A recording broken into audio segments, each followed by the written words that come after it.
Hi guys, Abraham here. Today we'll look at how to represent textual data in Python.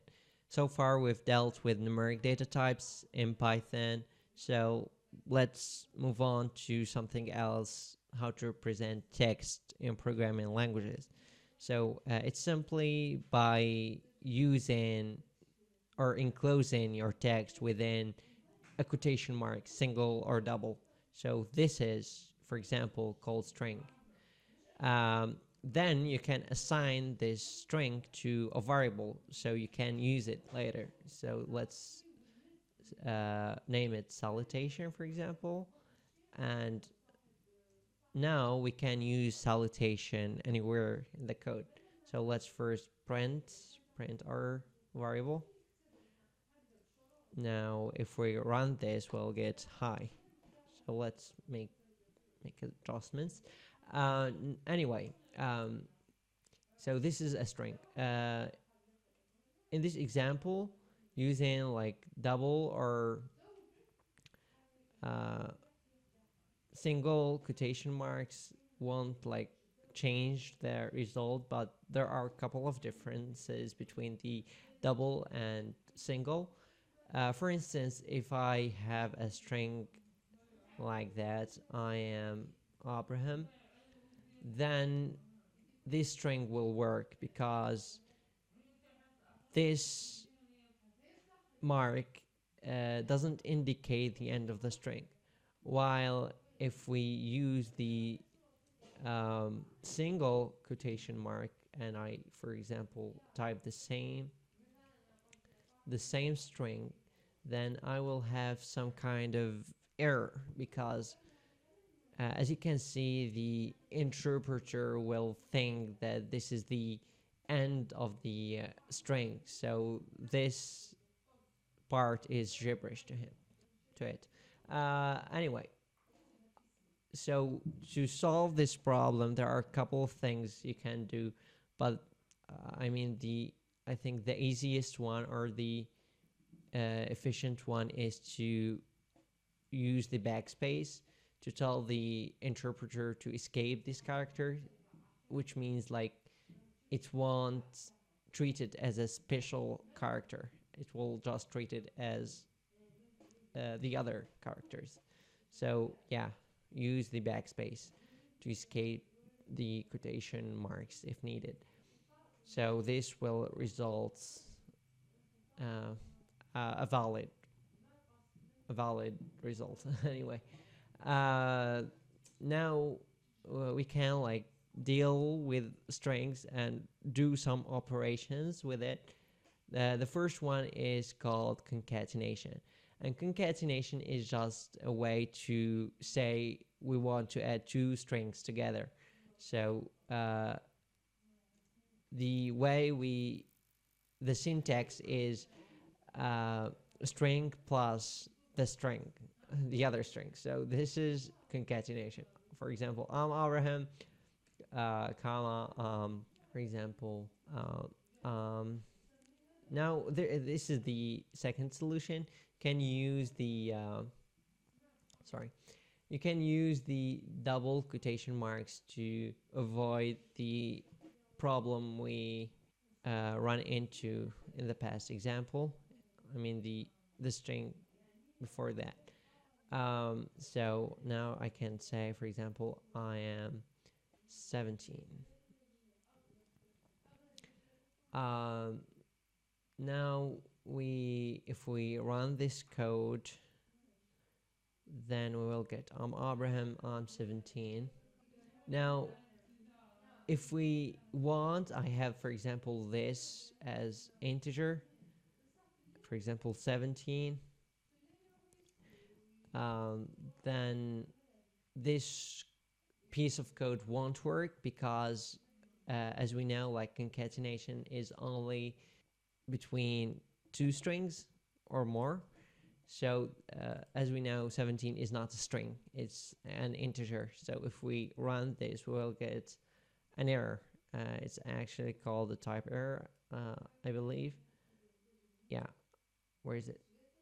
type error, yeah, can only concatenate string, not integer, to string. So to to solve this problem, you need to convert this integer to a string, or as some people call it, you cast this integer to a string using a built-in function called str,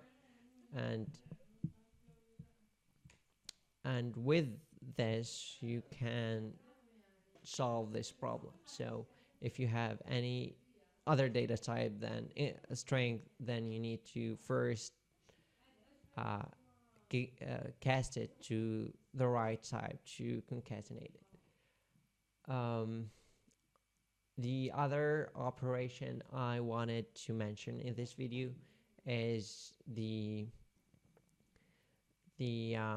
indexing. So let's make another string. Let's call it name, and in this name I will store my name, Abraham.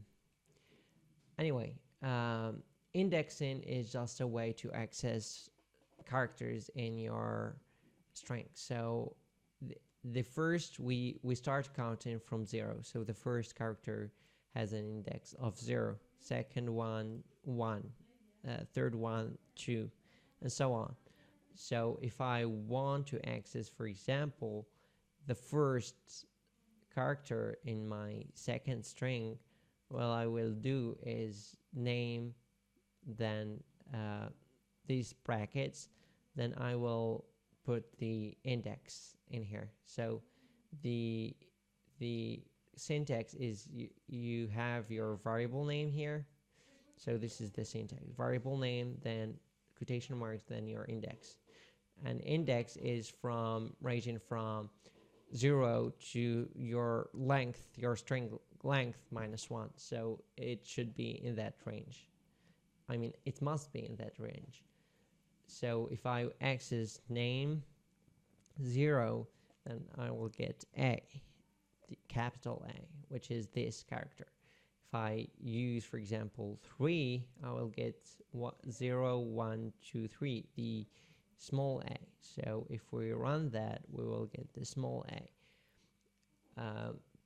If I use a big number that is out of the range, I will get an error. It's called an index error, because I'm using index that's out of the range. So what I need to do is to choose something in the range. So if I want to access the last character, there are a couple of ways to do it, but the easiest one is to use the -1. So -1 will get you the last character. -2 is the one before the last character, and so on. So if I run this code, I will get small m. So this is indexing. So there are also other operations that can be used within strings, including slicing. So slicing is to get substring or sections from your string. It's like slicing your string into like pieces using the indexes. The syntax is you type your variable name, then the brackets, then you have, this is the start index where you want to start your slicing, the stop index, then the step index, not index, it's step. So it will start from the index you indicate, then it stops where you indicated to stop, not including that one, and the step is usually 1. If you don't specify this step, it will be 1. If you specify 2, which means it will skip 1, then it will get the next one. So let's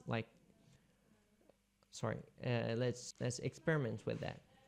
Print, for example, name, and I want to get, for example, the first 2 characters. So I will use 0, then I want to stop at this index, which is at this character, which is has an index of 2.